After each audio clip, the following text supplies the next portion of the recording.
Welcome friends. আমরা জানি শিশুরা বিদ্যালয়ের প্রাঙ্গণে হোক বা বিদ্যালয়ের বাইরে বিভিন্ন সময় বিভিন্নভাবে নির্যাতিত হয় বা নির্যাতনের শিকার হয়। তো বিভিন্ন স্বেচ্ছাসেবী সংস্থা থেকেও মাঝে মাঝে শিশুদের গুড টাচ, ব্যাড টাচ এগুলো শিক্ষা দিয়ে থাকে। তো আজকে কলকাতা হাইকোর্ট এই শিশু সুরক্ষার বিষয়ে স্কুলগুলিকে কিছু নিয়ম বেঁধে দিয়েছে, যে নিয়মগুলি স্কুলগুলিকে ফলো করতে হবে।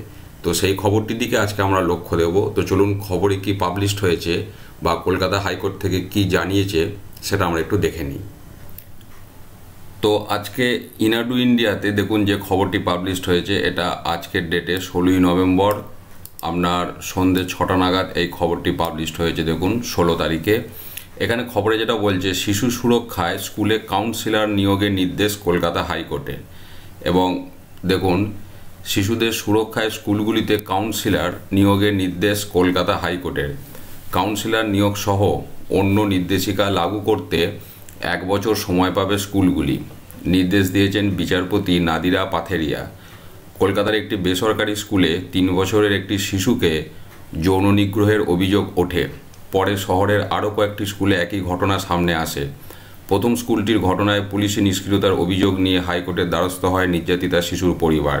তাদের অভিযোগ ছিল স্কুল কর্তৃপক্ষও নিষ্ক্রিয় রয়েছে। শিশুর মেডিকেল রিপোর্ট আদালতে জমা দেওয়া হয়নি। মামলার শুনানির পর বিচারপতি নাদিরা পাথেরিয়া একটি কমিটি গঠনের নির্দেশ দেন।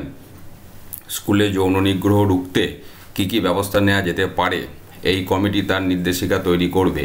সেই নির্দেশিকা দেখে আদালত পরবর্তী সিদ্ধান্ত নেবে বলেও জানান তিনি। আজ সেই কমিটির নির্দেশিকা হাইকোর্টে জমা পড়ে। এরপর বিচারপতি নাদিরা পাথেরিয়া নির্দেশ দেন সব স্কুলকে কমিটির জমা দেওয়ার নির্দেশিকা লাগু করতে হবে। তার মধ্যে রয়েছে কাউন্সিলর নিয়োগের বিষয়টিও। কাউন্সিলর যিনি শিশুদের যৌন নিগ্রহ, ভালো স্পর্শ, খারাপ স্পর্শ সম্পর্কে শেখাবেন।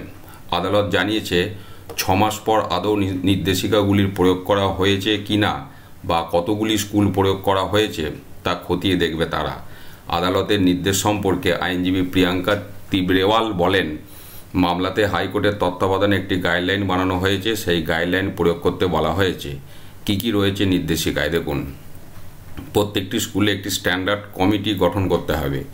স্কুলকে একজন কাউন্সিলর নিয়োগের নির্দেশ দেওয়া হয়েছে, যিনি শিশুদের ভালো স্পর্শ, খারাপ স্পর্শ সম্পর্কে শেখাবেন, যেটা আমরা বলছিলাম গুড টাচ, ব্যাড টাচ।